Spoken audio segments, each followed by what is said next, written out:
Alright, what I'm working on right now, and the reason I'm working on this is because I was working on a saw for somebody and the piston seized up.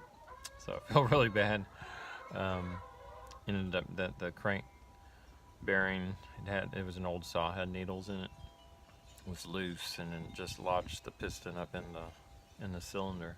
And it was old Craftsman Explorer 2, same as a Craftsman 2.3 and a Poland 25. So I'm trying to get a comparable saw going for them. And so I'm going to be working on getting the Mcculloch 110. This is the older one. This has the Points and condenser, but it's the better motor, so I'm converting it over to the where is it? The Mac 2.0 CID. Basically the same saw. So I've already done the conversion with the Mac flywheel. This flywheel has the two magnets right here and nothing on this side in the solid state coil. The other Mac had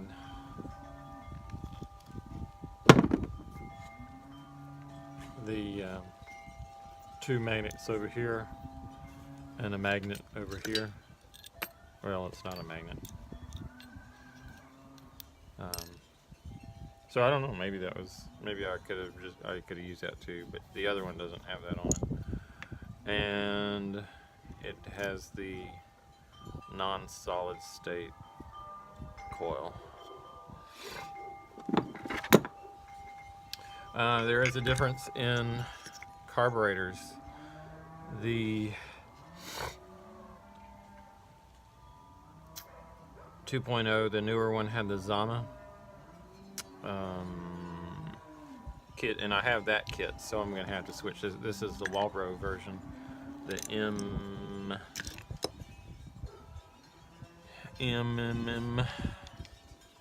MDC, and the Zama is the M7. They're slightly different. So I'll be doing that and then putting it back together again. This, like I said, this has the better motor in it. I left the point thing here. I'm going to have to get it to where it grounds so that the kill switch, this is the kill switch, the part that actually connects in with the ground, and then the switch contacts this when you turn it off. So I haven't quite got that configured yet, so I've still got to do some work on that. And that will be that.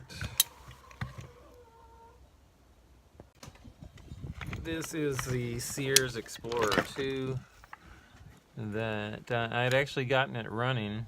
Put the module on it, and one of these days I'll do a video about showing how to do a module because it wasn't getting good fire with the point and condenser. But I actually have an older Poland, which might switch over, and I might go ahead and do that and just change out the inner parts of it. It had a Tillotson HU carburetor in there, had rebuilt it. It was running, like I said, but the needles in it were, if I can find them,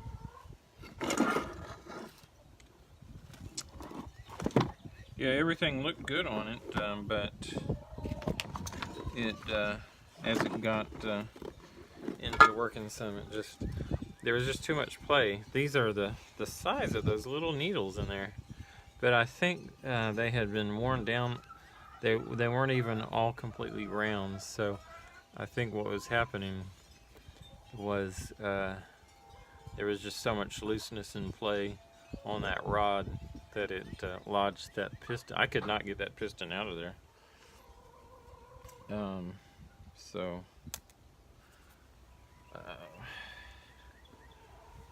we'll do that.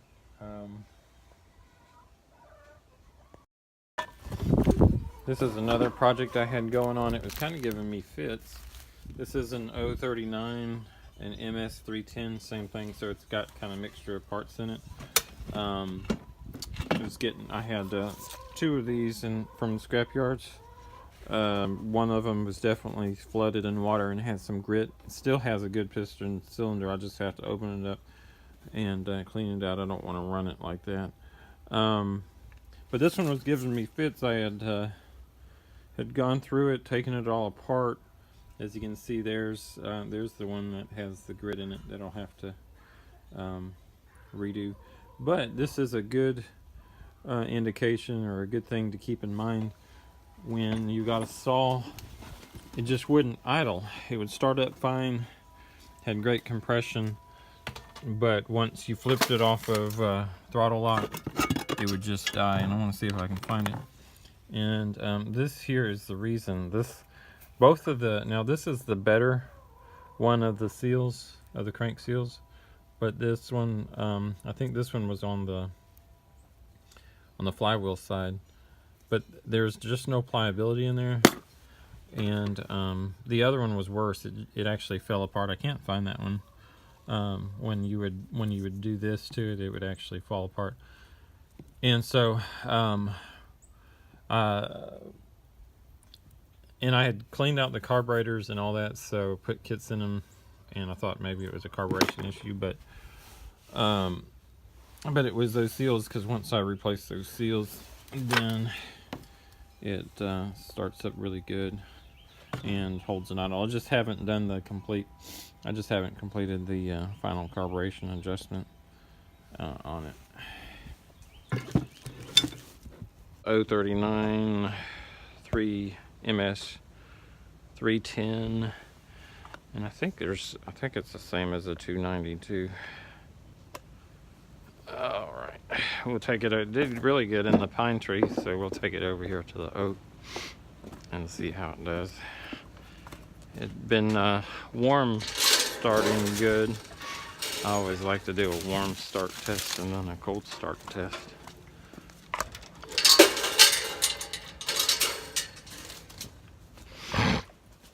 And it didn't bog down at all. This is after the crank seal replacement. Good start right there. You might need to put the idle up just a little bit. It's almost not wanting to hold that idle.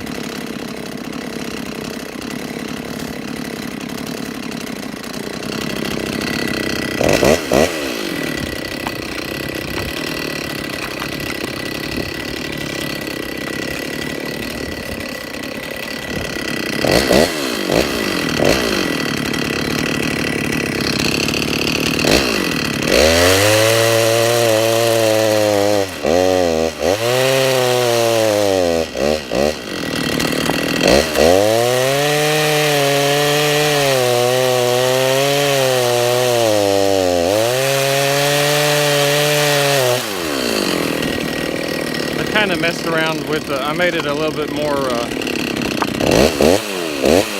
think I need to make it a little bit more lean.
out doing pretty decent.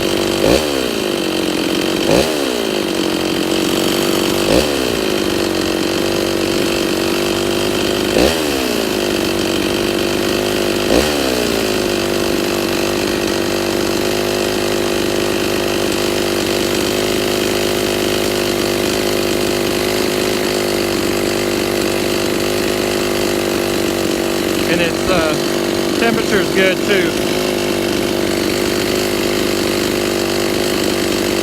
Another thing that happens when these saws, when the crank seals start going out, they start getting hot.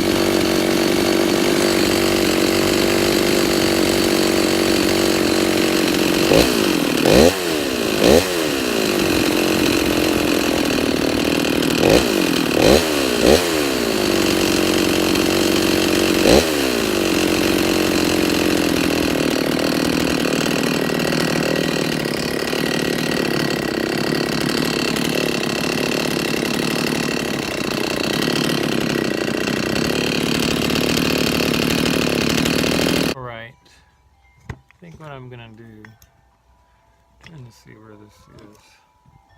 I'm gonna move some of this stuff out of the way here.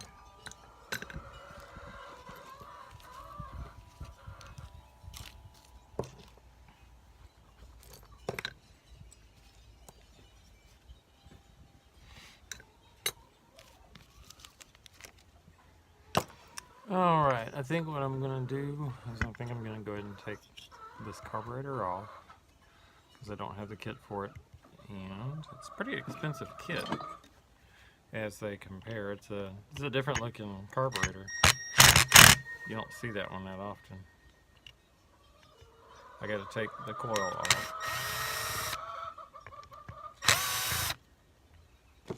All these screws, it's kind of interesting, have a little buffer washer right there. You don't see that often.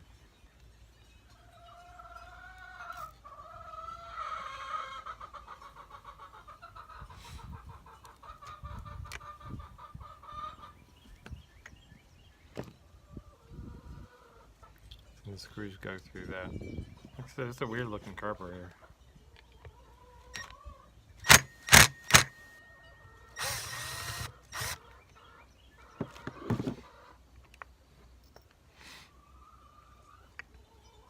Which I'll probably have to make a gasket. Well, the whole thing came off, but that's okay, because on the other one has the grounding thing attached here. So while I've got it off, that's what I'll do. I'll make two gaskets that look like this.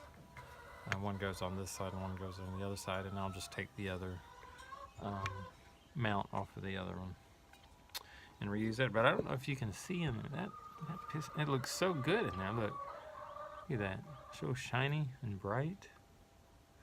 That's good. This probably didn't even get that much use to it.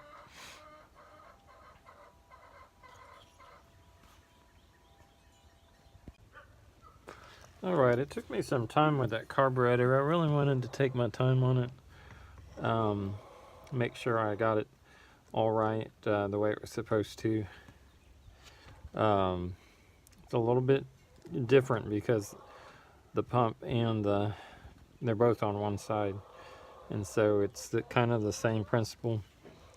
The gasket, the diaphragm, and it has a little plastic piece that you tie into the lever for the needle, and then you've got a gasket, the diaphragm, and then this is the intake part.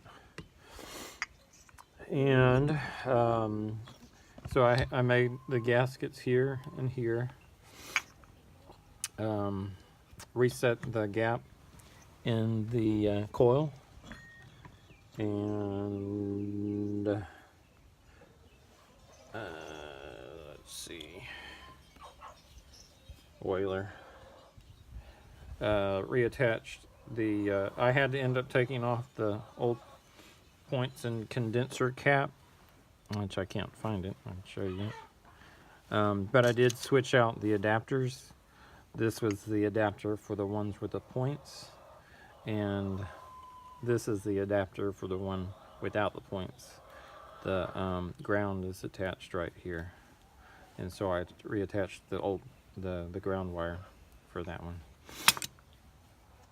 So just about ready to put it all back together. I did add a little extra bigger washer underneath here to kind of protect.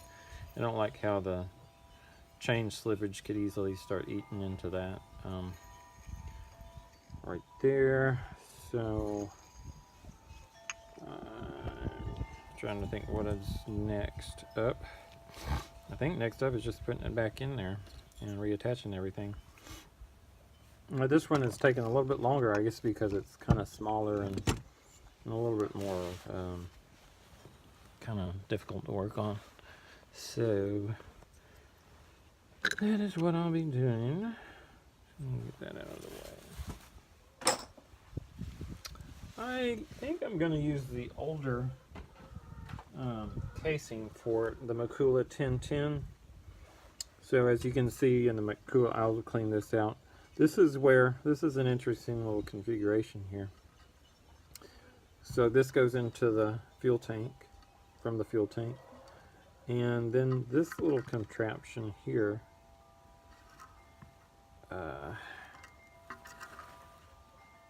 which I'm going to have to redo this line anyways. Oh, it's stuck. Then attaches into, wow, I don't know how that's connected.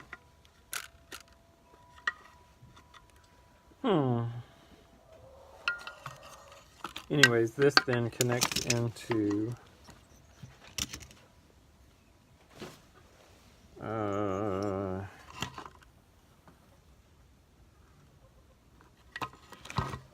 somewhere.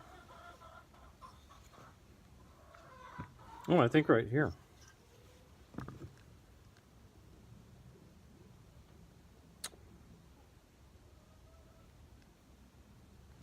I don't know. I'm going to have to figure that one out.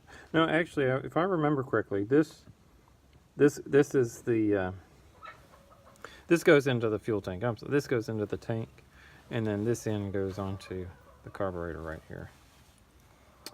So that is what I'll be doing. I'll be cleaning this up and getting it all ready. All right, got this cleaned up. Again, this is the old one. This one doesn't have the little eager beaver. I guess this was before they started calling them eager beavers, so I might move that over there just for looks. But anyways,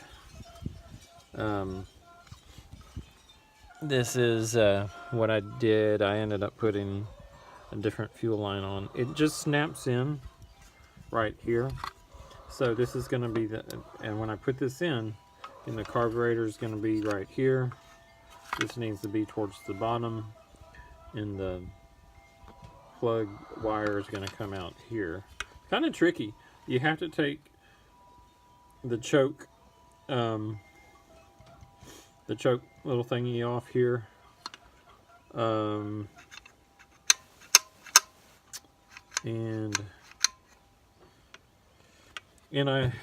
this is an interesting gas tank as well. I'm using the one from the older one because it had more oil in it. So this is actually a filter right here. And the filter right here. And it's one of those big long chunk of felt. And it just goes from here to about there. And then that's going to plug in to this right here. Like that. So when I have a good seal there, and you lubricate it a little bit. This is the oiler side right here. And it has a manual oiler right here. So when you engage that that oiler trigger, it's going to hit that, and it's going to pump it out on this side right here, and then that's going to attach into this right here. So that's still good and pliable. It's not all cracked or anything like that. So that's good. Alrighty. So we'll start trying to do that. I think before I go any further, I'll just go ahead and switch this. Alright, I'm having problems. I cannot locate a throttle linkage, so I'm going to have to take apart this Mcculloch 30 and come up with a linkage. Also, it will help me to figure out how to put it back together again. There's a lot of little pieces on this thing, and if you wait too long, most of the time I can, figure it out. But this thing has a lot of different little, it has a lot of different little pieces to it. So that's a 7/16.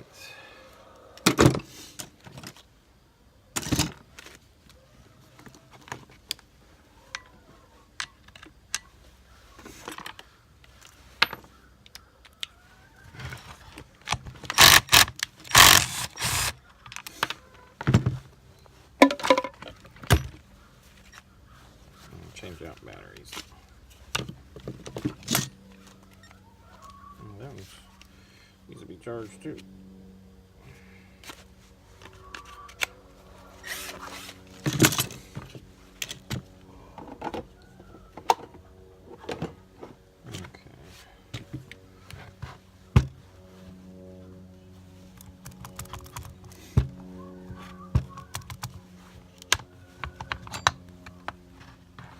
This I really, I had been using this one. I haven't, I really haven't been through it in a while. So this one had points in it. I know it did. So I'm gonna clean this as I go.